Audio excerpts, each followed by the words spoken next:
morning to one and all, and welcome to Weekend Watches. We've got one heck of a Sunday morning ahead of us. I hope everyone is resting, healthy, and happy. I'm out riding as you watch this, so we're all in a good way.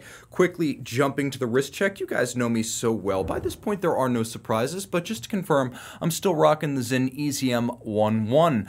43 millimeters, chronograph, radial display, lefty, rotating bezel. It is a 500-piece limited series with lovely, strong, handsomely beveled, almost Carrera-style lugs. That's one aspect of the watch you probably haven't seen if you've been watching the show. That said, I have a few potential directions in which I may take my future collection, and they are on this table today. Let's start with something absolutely exquisite. The first ever use of two-tone rose and stainless on a GMT. This is the Rolex GMT-Master II, better known as the CHNR, a timepiece that launched last year at Baselworld, giving us a modern 3-day caliber and a unique combination black Cerachrom and root beer bezel wrapped around a lovely Everose red gold crown, bracelet center link, and as you can see, bezel plinth.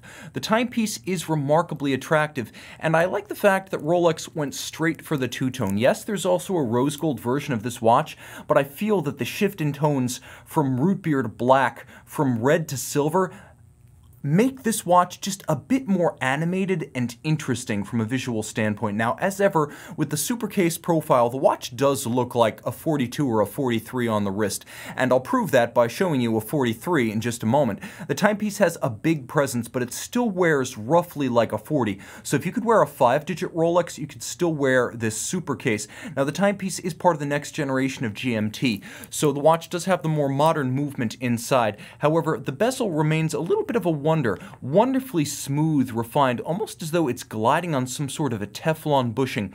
It does have a solid detent to it, and of course you can use the dual time functionality of the watch if you set the second time zone to GMT, along with the port or airport of destination and its GMT offset to read 3 concurrent time zones on this dial. All that, and it's 100 meters water resistant, so this is a very versatile watch and easily my preference between the full rose and the two-tone rose. Give me the two-tone every time.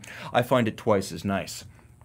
That said, I promised you a true 43, and that's exactly what I have here.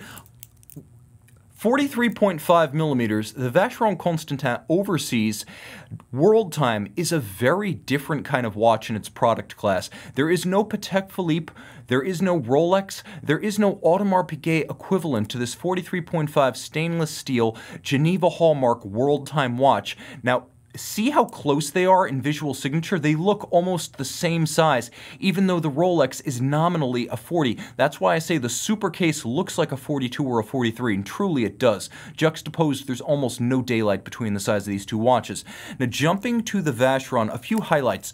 Vacheron gives you 37 distinct time zones on the dial, and not only do you have them on the dial, but when you put the watch in its setting mode and you jump across the index, you will find that there are 15-minute and 30-minute increments built in. As you cycle through the reference cities, watch the minute hand of the watch jump. In fits and starts, you will see it suddenly accelerate. And that's because these time zones are not all created equal. The watch with a remarkable ability to resolve some of the quirkiest time zones and, shall we say, time niches of this globe. Now, at center, there's a lovely relieved and satin-finished projection of the globe is seen from the North Pole. You have superimposed sapphire discs creating the image of the world time display, and then you have a 24-hour reference ring outboard that allows you to view the time relative to any of the principal cities. Now, the watch also has a 150-meter water resistance, and it's fully loomed. So not only do you have 37 time zones, not only do you have a swimmable watch, not only does it feature 25,000 ampere per meter anti-magnetism, but when you look through the case back, you can see that this 3rd generation Overseas, for the first time since inception in 1996, the Gen 3 watch gives us our display case back and in-house caliber. The movement, which is based on the 2460 family, this is the 2460 WT for world time, features an engraved triple-finished compass rose 22-karat red gold rotor, ceramic rotor bearings, unidirectional winding, 5-position adjustment like a chronometer, and of course Geneva Hallmark finish.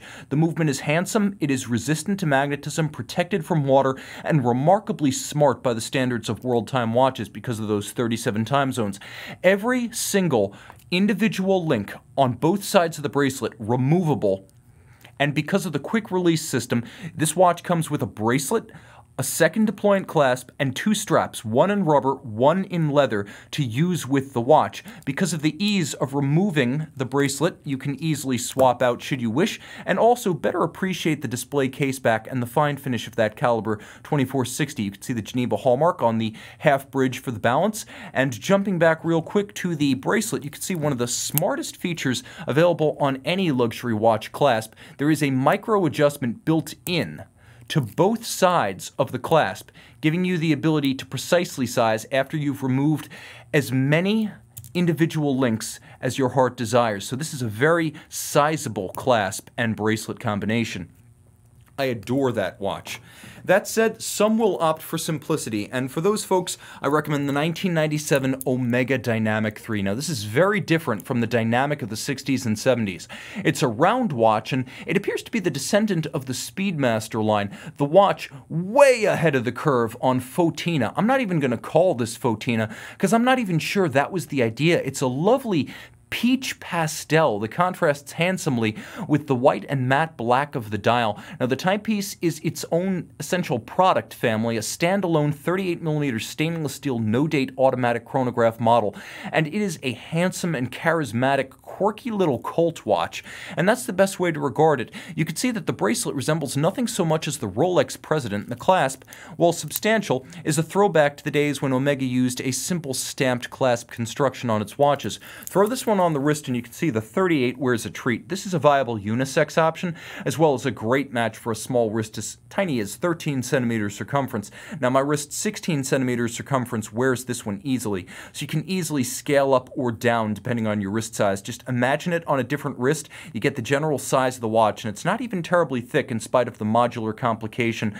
of the caliber 1138. A handsome watch with a lot of charisma and a well-known cult watch on the Omega for the internet over. We take a brief excursion from full bracelet sports watches to enjoy something exquisite and, if I may say, petite in the most flattering sense. This is a watch that does not need size to make a statement. The 1999 Emil Lange Anniversary Moon Phase, very traditional, with white gold cabochon forming the constellations on the dial side of a 35.9mm solid platinum case. You can see on the reverse side the immaculately finished manual wind Lange caliber L943, 45-hour power reserve manual wind, but it's the finish and the attention to detail that will draw your eye and capture your heart. Full 3/4 bridge pocket watch style with jewels set in chaton fixed by fire annealed blued screws, black polish for the case clamp screws, as well as the cap for the escape wheel and the black polished swan's neck regulator, freehand engraved half bridge, engine turned perlage on the base plate that you can see quite well, with a mirrored anglage on the edge of the 3/4 style bridge as well as the balance cock. A handsome watch with a lovely and exquisite moon phase display, accurate to over 122 years, and you can really see the white gold applique components, including the tri-stars at 9 o'clock, 6, and 3 on the dial.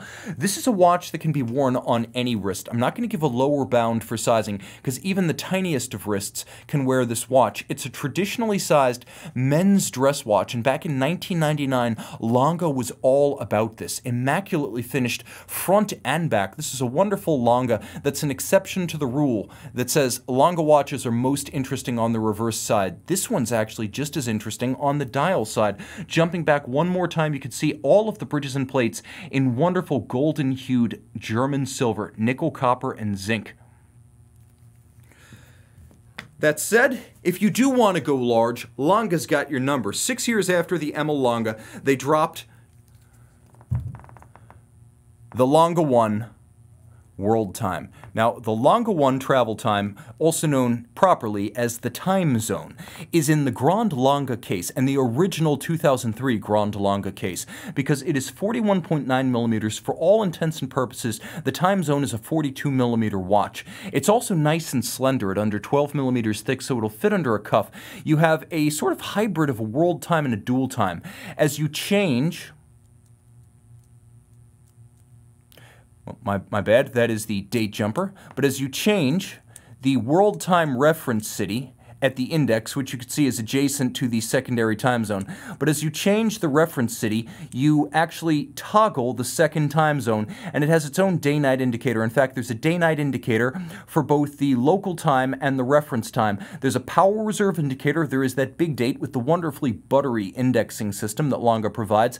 And then you can actually set the second time zone independently of the primary. So if you want to decouple the two and you want to align this time zone with a specific city, you can do so. But the fun of this watch is that once you've set it and you start changing time zones, the watch does all the math for you with the world's 24 principal time zones, calculating the difference relative to your local time. It is an easy watch to wear, as at 50 millimeters lug to lug, I can still recommend it for a wrist of 14 centimeters circumference lower limit. The back of this watch is extraordinary because it gives you everything you saw on the ML Lange, but you can see there is actually a separate half bridge for the system governing the world time, and if you look, there's a lovely pocket watch and clock inspired spiral spoke pattern, and you can see a lovely contrast between silver and golden tones, and then you have those lovely blued fire annealed screws, violet pivot jewels, and the golden hue of the movement. So you have silver, gold, violet, and blue on this caseback, with all the hand finishing, albeit on a larger scale than you saw on the Emil.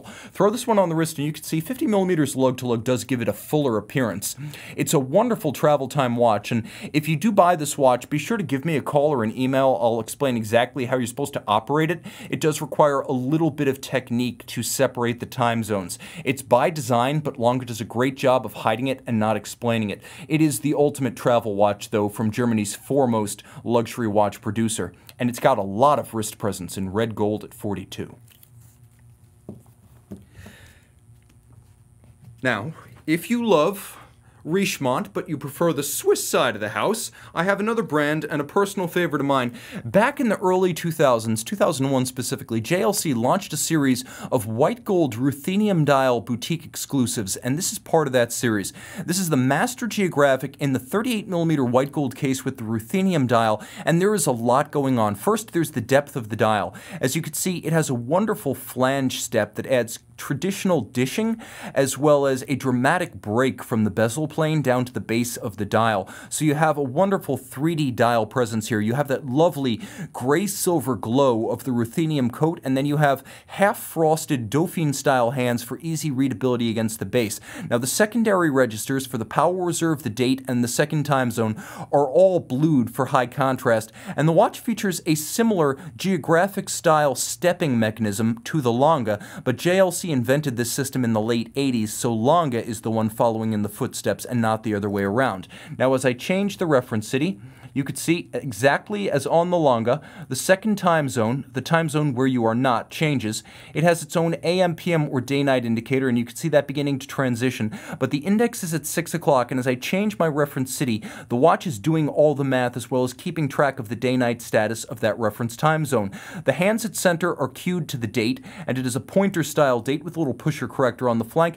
42-hour power reserve, automatic winding. You can nevertheless wind it manually if you wish. The reserve de marche quite practical given the multiple displays of the watch. Part of the charisma of this watch is the anthracite coloration of the ruthenium dial, but the other half of the charisma is the hunter-style caseback. Now you're looking at JLC manufactured caliber 929.3, handsomely executed with an unusual double circular Côte de Genève on the rotor as well as the bridge's fire-blued screws, and you'll note cutting no corners as with the Vacheron, a 22-carat winding mass. You'll also appreciate that going one better than the Vacheron, JLC used to adjust these movements to 6 positions, leaving deviation no place to hide. A 6-position adjusted movement is the best of the best, and of course this watch being subjected to the rigorous and pioneering Master 1000 hours control, a test of chronometry, water resistance, winding efficiency, and power reserve spanning weeks, not days.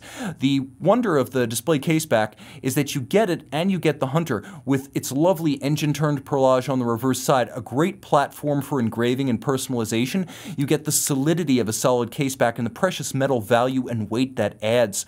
The timepiece is lovely on the wrist. It's equipped with a full platinum clasp for total security. And you can see it's an easy one to wear at about 46 millimeters lug to lug. This is a very wrist-friendly watch. And at 38 millimeters, this is another one of those optimal unisex options.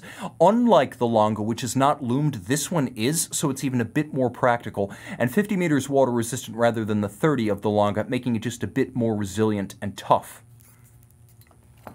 That said, there are times when more water resistance is never enough. And for you, I assume you'd also like a watch that's tough. How about scratch resistant? How about complicated? How about a watch that can do it all and wear light and wieldy on the wrist? Well, that would be the 2013 Blancpain 50 Fathoms Bathyscaphe Chronograph. Now, this watch in ceramic does it all. 43.6 millimeters, but feather light thanks to the ceramic construction. It's effectively a scratch-resistant watch to the point of being almost inured to scratches of any form.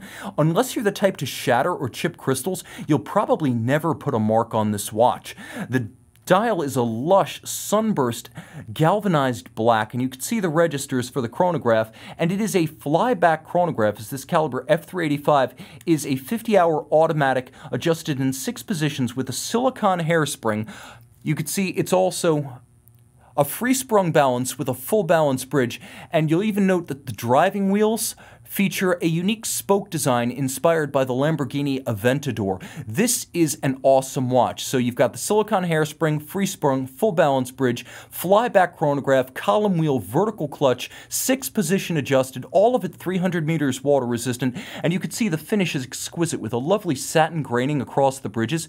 You can see there's a handsome graining on the wheels as well. You could see the column wheel with black polished crenellated caps just below the bridge, and then turn it all over, and you can see that it is a lovely stacked construction that allows you to easily appreciate the mirrored anglage of the bridges themselves. The movement has wonderful depth and legibility. Many automatic vertical clutch chronos just aren't that attractive. This one is handsome and inventively finished. Now, on the wrist, the watch is large. No getting around that. It's a bit more than 50 millimeters lug to lug.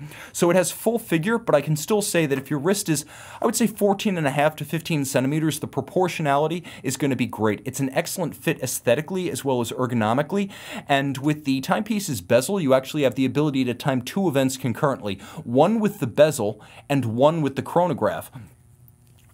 You'll also appreciate that it features a wonderfully crisp detent, but it is refined. This is no Omega, this is no Breitling, this is no Tag. It is a Blancpain and it is a 50 Fathoms, so it has a little bit of a creaminess to it that you won't find in some of the more severe sporting bezels.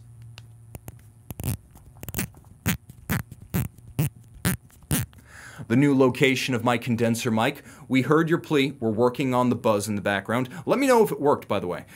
That is just an awesome timepiece. Now, it also has a measure of practicality that you don't get in most all-black watches, because the lume on indices and hands is designed for contrast, making this all-black more legible, not less. And that is absolutely key for me. Speaking of watches with a beautiful black visage, the Emil Longa is petite, the 50 Fathoms Bathyscaphe Chrono is grand. Well, how about something that is just right?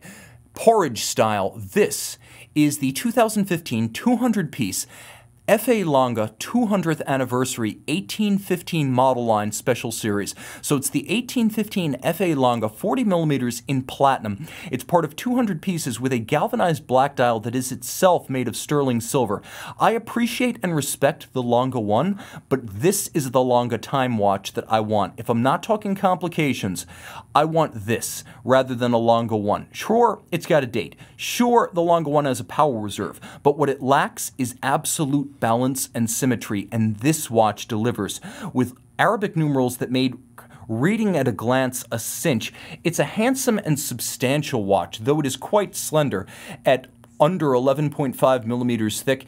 It is also broad, flat, and versatile, as it could easily be a casual watch or a formal watch. It dresses up or down, and it works well on a broad range of wrists.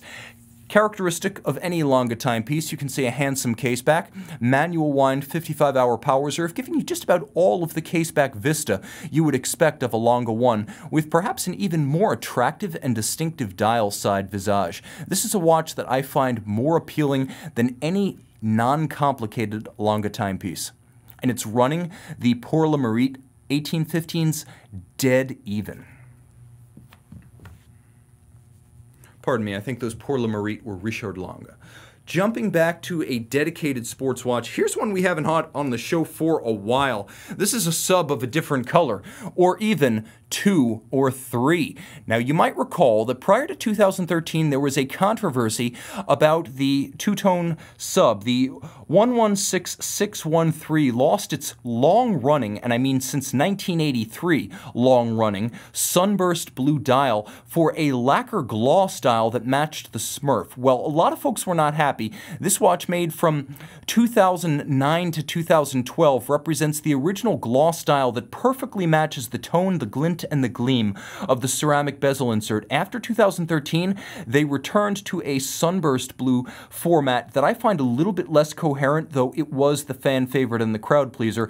I like this better. We're looking at another one of these 40mm super cases, and as ever, they wear a little bit large. One of the key differences here is that, unlike the GMT, the sub is just a little bit thinner on the wrist, a bit more water resistant at 300 meters. In practice, it's not going to make a difference to any of those who don't professionally dive, but it does have that extra water resistance. It also has a far more charismatic bezel click than either the GMT or the 50 fathoms we just discussed. You can see on the wrist, it's a nice broad flat watch, and I like the extended solid horns of the end links in gold. They add a lot of character to the projecting lug profile of the bracelet integration. Another feature that's worth shouting out, even if you never take your sub in the water, you could see, let's go down a little bit, aim down a bit, there we go, glide lock, 20mm of adjustment. This is just great for dynamic sizing on the fly, even if you're never going to use it over a wetsuit. It's one of those things that you're going to want because it dramatically improves the versatility of your watch, and if you're going to give a sub as a gift, this also helps to make the occasion a bit more instant gratification inclined, because you're able to get close by sizing the links, and then you're able to nail it using the glide lock system. Snap it in place to lock it. One feature I should mention is that bezel detent. Let's hear it.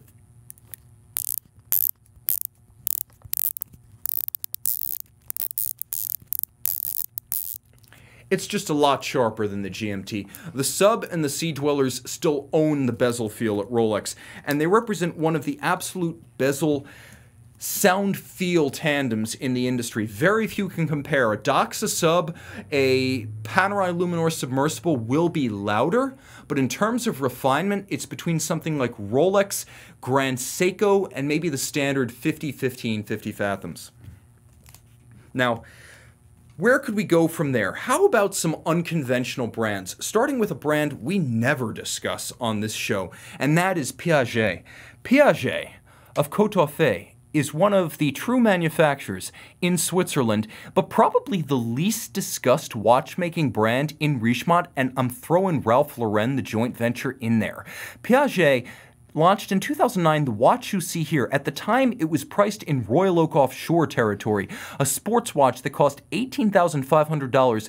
This is the steel and titanium Piaget Polo 45 Flyback Chronograph GMT. That's right, it is all of those things, with a 24-hour GMT that you can brilliantly index using a pusher adjuster up at 10 o'clock on the dial, so there's no need to use a tool or to unscrew a crown on this 100-meter water-resistant sports watch. Now, while it is a 45, it's only 12.5 millimeters thick and 48 millimeters lug to lug.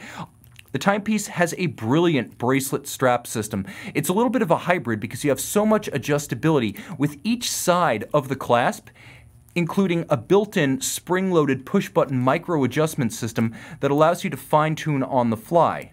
Now you can see there's also a cuttable strap with several pre-scored striations on both sides of the micro adjustments, so you have the ability to cut it to suit and then fine-tune and make sure you get it right using that internal system. And I'm going to show you how easy it is to use that internal system. Just press the buttons, pull, and you made the adjustment. Underneath the caseback, 50-hour automatic winding, manufacturer caliber 880p. It is a column wheel vertical clutch chrono, and you can actually see the column wheel through the skeletonized bridge. This watch is all Piaget, inside and out. On the dial side, you can see that not only is it orderly in its layout, but the contrast is excellent. It features a triple date, so if the minute hand is covering the date, you can see the preceding and the succeeding. This is a watch that has it all. Do you want more? You got it. It's a Flyback chronograph, not just a 100-meter water-resistant titanium GMT chronograph. Throw it on the wrist, and it has an incredibly flush fit with ergonomics that are essentially best in the business. If you're going to build a 45mm watch, do it like this. This thing absolutely sticks to the arm like a second skin or a limpet mine to a battleship bottom. This is a watch that you need to consider for under $10,000. Considering what you're getting, I would forget the Hublot Big Bang, and I would even pass on the Royal Oak Offshore, because this is a watch that has status and stature to watch nerds, and contrary to the Polo S of 2016, it owes nothing to no one, with the traditional Piaget Polo gadrons, which have been a feature since the late 1970s. This is a true Piaget Polo. You can even see that there are steel insert gadrons on the strap itself, so borrowing nothing from the Patek Philippe Nautilus here, this watch stands on its own two Siamese lugs. I adore this watch, and again, if you're not about brand names and you don't need your watch to validate your manhood, you want something that is impressive technically, rare objectively, and accomplished horologically. That's the Polo 45 GMT Flyback chronograph. And unlike a certain haute de gamme sports watch that's only 50 meters water resistant, that one's 100. That said, sometimes the original can claim a special status legitimately. Status and stature aside, this is just an awesome watch. The 2019 Audemars Piguet Royal Oak 15500, still a 41 but with a cleaner dial. A few standout changes. The indices have been cropped somewhat, and there's now a minutes track that runs outboard that features only a slight cantilevered overlap with the indices. On the 15400, they ran to the edge and they almost contacted the inner bezel. You can also see the word automatic has been removed at 6 o'clock. The Audemars Piguet script on the Grand Tapisserie dial is a little bit larger. The counterweight of the seconds hand now features a little hollow bob, which I happen to like. The hands are slightly reprofiled, and at 3 o'clock, the stub index is gone, replaced by a larger and more legible date window. But what really sets this 41mm steel watch apart is the new caliber 4302 on the caseback. A few changes. First, a much larger movement than the old in-house 3120. As a result, a larger display caseback to enjoy that movement. While it still features an extended power reserve, no longer 60, now 70, the impressive change is that they increased the power reserve by 10 hours while also increasing the beat rate from 21.6 to 28.8. You still have a free-sprung Gyromax style balance and a full balance bridge for shock resistance, so this is a tough watch. 50 meters water resistant with a screw-down crown. It's surface swimmable, just not quite as tough overall as the Piaget, but still, you can absolutely swim with this watch. Just don't do any scuba and don't jump off of anything too tall. Throw it on the wrist. It's a big watch, no doubt. Over 51mm from lug to lug. If you measure it from plot to plot, which is to say these little double intermediate links, the flare across the wrist is going to be about 53mm, so this is a big watch. I always tell folks with a Royal Oak, size down. If you normally wear a 41, get the 39. If you normally wear a 39, get the 37. And if you're thinking of getting an offshore 44 because you've got a big wrist, don't forget that the 42 wears like a 45. So this is the 41, and as you can see, the wrist I have, 16 centimeters, is probably the lower limit. Maybe 15.5 is the lower limit for one of these 41 Royal Oaks. Otherwise, I'd recommend you go with a 39. But one hell of a watch. And you know something? For those of you who just cannot get enough wrist presence, you got a tree trunk forearm, you're a big dude, your arm is like my leg, I've got a watch for you, and a rare one. 155 pieces for 2018. This is the Tag Heuer 02T Tourbillon, the Carrera 02T Tête de Vipre, a timepiece. With a Besançon Observatory Chronometer certificate, it's important to note that while it uses the same ISO 3159 standard as the Swiss COSC, the Besançon Besançon test is a fully cased up watch test, so it's not a test of a bare movement. The Heuer 02T movement is being tested as you will receive it in the watch, and the watch is a lush blue ceramic of lugs, case, and bezel, almost completely scratch-free in that it can resist any scratch that wouldn't otherwise chip or shatter a sapphire. If you don't shatter sapphires, chances are ceramic is a good choice for you. The watch has a broad and open dial. It is a bit Hublot-esque, but it's also very readable. And you can see that the tourbillon is not just a tourbillon, it is a flying tourbillon. You want more? It's a chronometer. It's a chronograph. It has a 65-hour power reserve. In addition to a free-sprung balance architecture, it features, on its reverse side, a handsome PVD backing. So it's a series of silvers and violets and grays and blues. The 65-hour power reserve combining with a vertical clutch column wheel architecture to make for crisp actuation, and if you wish, you can run the chronograph full-time because of the vertical clutch. Now this is a big watch, but in ceramic it wears more like a 42 weight-wise on the wrist, and I do have to give Tag Heuer a lot of credit for putting its money where its mouth is. A lot of high horology tourbillon watches, and I'm looking at you Vacheron, I'm looking at you Audemars Piguet, do not submit their wares to the COSC because it's just embarrassing to be up against a Tissot that might beat you. What if you don't earn the certificate? And that's the good news here. It is one of the few tourbillon watches that is also objectively a very accurate, independently verified timekeeper. Throw it on the wrist. The watch has a hybrid rubber and leather strap, and you can see in exquisitely subtle contrast, the black nubuck-style alligator leather is stitched to the black rubber strap using a navy blue contrasting stitch. You will note that it actually sits pretty well for a huge watch on the wrist, and we are talking about 55 millimeters lug to lug. This is an easy watch to wear. I could wear this happily. The style is not mine, but the fit works for me, and as you can see, it's not overlapping or projecting beyond the edges of my wrist. So this is a watch that wears surprisingly well. I mentioned the dial is a bit Hublot. Well, as with Hublot, Tag has imported the best lessons from the LVMH empire, realizing you can build a bigger watch but not a bigger client, and your big watch has to fit small, and this one does. By the way, tourbillon chronograph for $20,000 new? Yes, please. On the watch box, a whole lot less.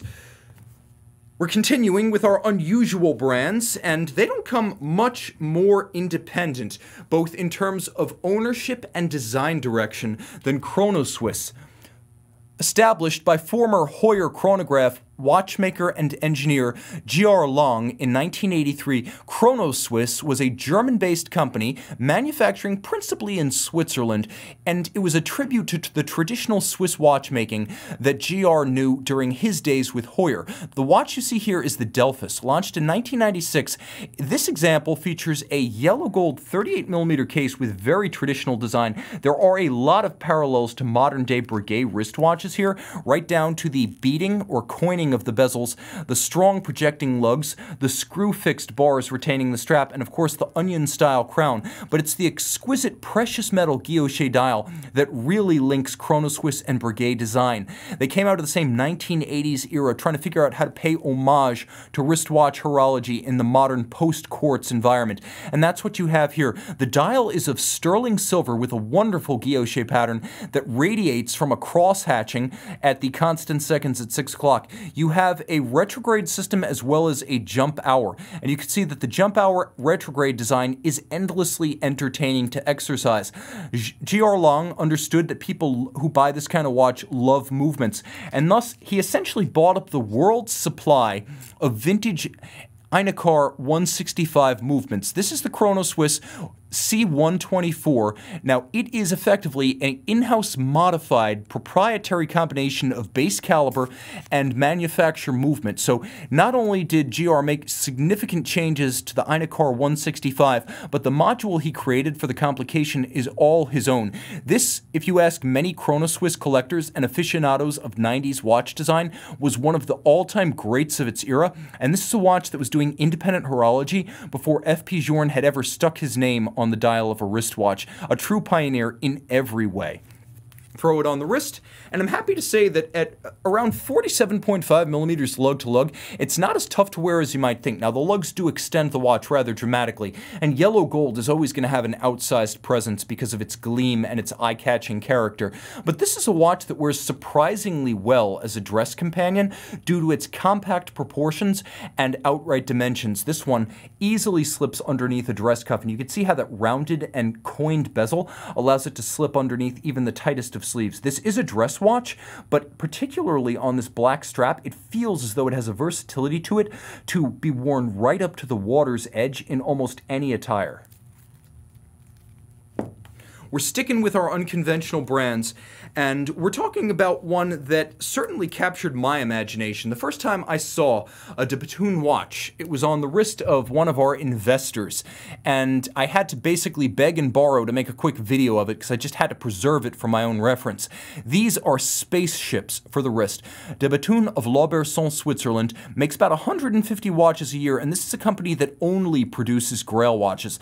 This is the DB28 kind of blue, a 2016 edition, and you can see this edition is a subsequent production example because after 2016 they introduced a new balance architecture. Rather than the previous silicon disc with the white gold rim, we now have a fire blued skeletonized titanium balance wheel with white gold inertia nuts. So this is one of approximately a half dozen original balance wheel designs that de Bethune has in-house.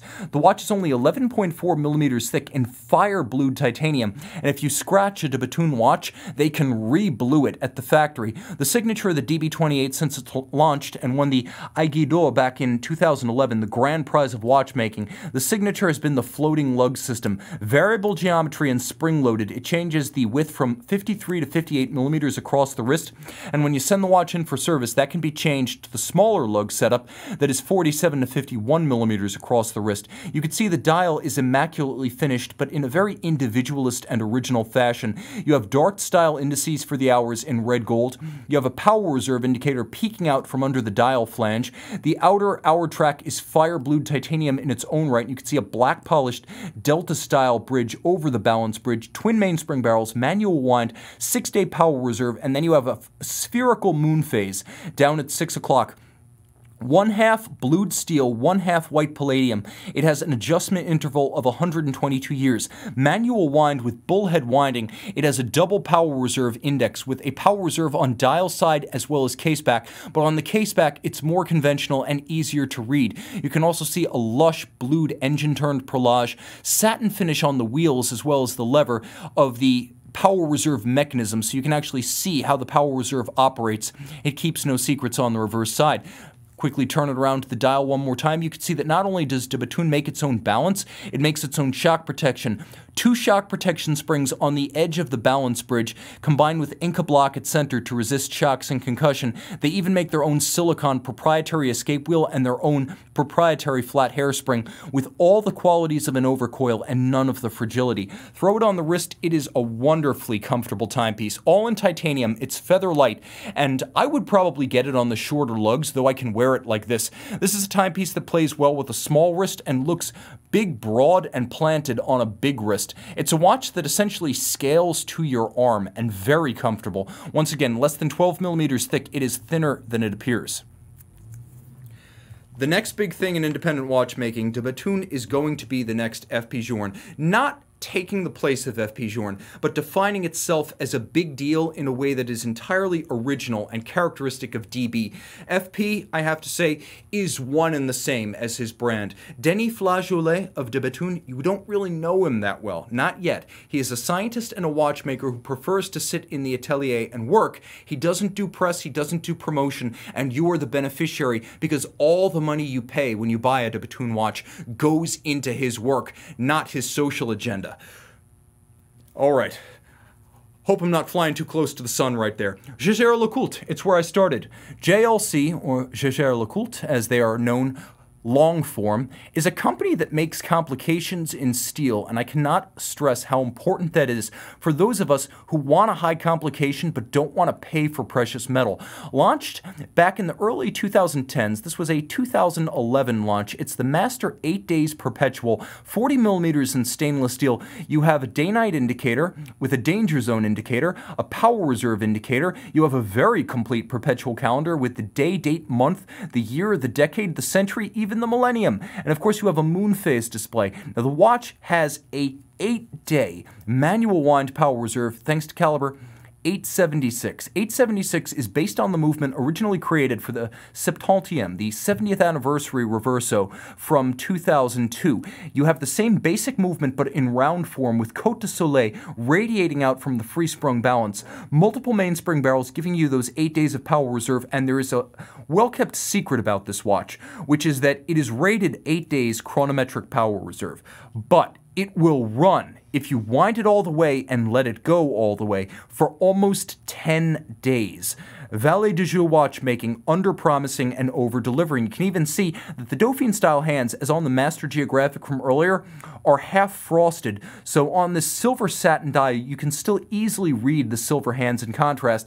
And it's not a thick watch. At 12 millimeters thick, this one wears easily on the wrist. It is a handsome movement that sacrifices nothing in order to achieve its long legs and perpetual calendar. This is a friendly watch for a small wrist, a little under 47 millimeters lug to lug. It's a timepiece that almost anyone can wear. It's wonderfully discreet, and it's not in your face about its complexity or its brand. It's a real connoisseur's watch and a very versatile option in steel. By the way, if you recognize that 8-day movement, it might be because you've seen its like in the Panerai Radiomir PAM 190. That's probably its best known application. Panerai taking the best from other branches of the Richemont Empire. Oh right, what direction should we take now? We've still got some interesting things on the table. Let's go back to the Independence, and let's go back to Geneva, from the Vallée de Joux to the reference city of horology, Laurent Ferrier. Now, this is a relatively new company, only established in the late 2000s. Laurent Ferrier was a complication specialist at Patek Philippe for decades, creating his own brand with his son, Christian Ferrier. He is like Jaeger-LeCoultre only in that he gives you complications at reasonable money in steel cases. This is the Montre École annual calendar. An annual calendar system that's brilliantly arrayed so that you can set everything using the crown and a pusher adjuster up at 10 o'clock. It features a handsome pointer-style date, aperture month, and aperture day, a lovely medley of silvers and blues and reds on its dial side with a vertical satin finish. The watch is 40 millimeters in diameter in stainless steel, and on the case back you can see Laurent Ferrier caliber 126, not just PVD blackened, but handsomely hand-finished with some of the richest and most dramatically gradiated Côte de Genève. You could see the difference between the dark and the light on the two sides of the waves. That is emblematic of the best Côte de Genève application. You'll also note, especially from this angle, that the edges of the bridges glint and gleam so easy and so brightly that you do not need a loupe to see the anglage on this movement. It's self-evident. No assisting, no remedial optics, no lenses, no accessories necessary to enjoy the finish here. You'll also appreciate the caseback power reserve, manual wind, 80-hour power reserve, a free-sprung balance beaten away at 21.6, and it is a handsomely executed watch front and back because of the shape of the case and the relatively constrained span of the lugs. I can recommend this watch for wrists as small as 13.5 centimeters circumference. So if you are looking for a complication with an impeccable pedigree, finish, and great ergonomics for a smaller wrist, this absolutely has your number. And of course, the annual calendar, for those who might not be familiar with the terminology, is a calendar that you need to adjust only once, annually, during the jump from February to March each year. What could possibly conclude that kind of a discussion? I've had a little bit of magic on the table several times tonight, but there is no watch on this table, short of my own EZM 11, that I wish to own more earnestly than the Ulysse Nardin Sonata Cathedrale. And I'm going to fire it up for you.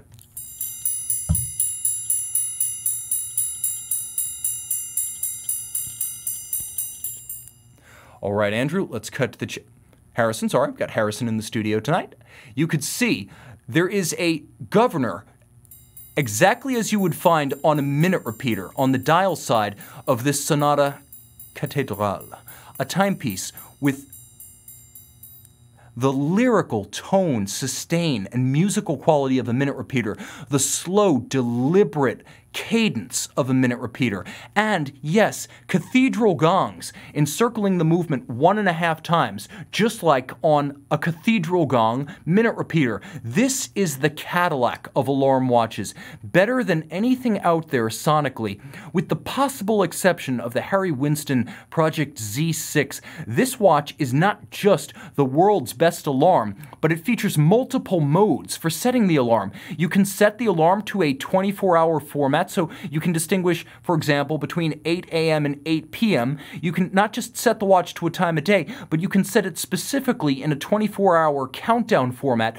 making this a countdown timer as well as an alarm. Plus, you get a GMT, the ability to change the time using Ulysse Nardin's brilliant GMT plus-minus system as invented by Ludwig Oxlin. You'll also appreciate that there is a double-digit date, a grand date, all of this on a dial with incredible depth and fully loomed. You can see Côte de Genève, blued screws, and a medley of colors including silver, anthracite, blue, yellow, and even the ruby of dial-side pivot jewels with FP Journe-style dial-side bolts in blue. A 42mm white gold watch using 109 jewel Ulysse Nardin manufacture automatic caliber 67. This, for me, could be the anchor of an entire collection theme. Ulysse Nardin. Get yourself a Freak, get yourself a Sonata, get yourself a UN 160 anniversary, and get yourself one of the perpetual calendar GMTs, and you have the heart and soul. Heck, why not get yourself a marine perpetual so you've got a swimmable UN? 50mm lug-to-lug, very rare, hand-finished and handmade, hand-regulated and hand-tuned. This is as good as the state-of-the-art gets in alarm watches and the best you can buy if you want a watch to wake you up and melt your heart. Thank you so much for joining me this weekend. I hope your Sunday is an absolute pleasure. Remember, even if these watches are not currently posted, they are available on thewatchbox.com. Give a call to any of our sales reps and they can hook you up. Psych! You thought I was going to let you go without the Vacheron? Hell no! I got one more for you guys. The best watch on the table tonight, bar none. I did a fake out. See, I can be deceptive. Now, this is the best Vacheron Constantin you can buy, the Chronomètre Royal from the Historique collection, the rarely seen 39mm COSC certified Geneva hallmark Vacheron in-house caliper automatic, launched in 2007 to celebrate 1 century of the Chronomètre Royal. This is the first watch in that 100-year heritage with an in-house caliber, as it uses the caliber 2460 SCC. You could see COSC certified and Geneva hallmark both at the same time. This is as grand and as exquisite as any watch, any closer on this show has ever been. And it is the Vacheron Constantin of your dreams, because God is in the details here. It's not big, bombastic, complicated. It's not even particularly well known, but if you want the aficionado watch, the connoisseur watch, the watch nerd watch of the night, 9.5mm thick, 45.5mm lug-to-lug, and 39mm in diameter. This is what a perfect watch looks like. Boom! That's it! I got you guys. Enjoy the rest of the weekend. Be safe. Have fun. I'll see you on the road. Time out. Tim out. Thanks for logging on.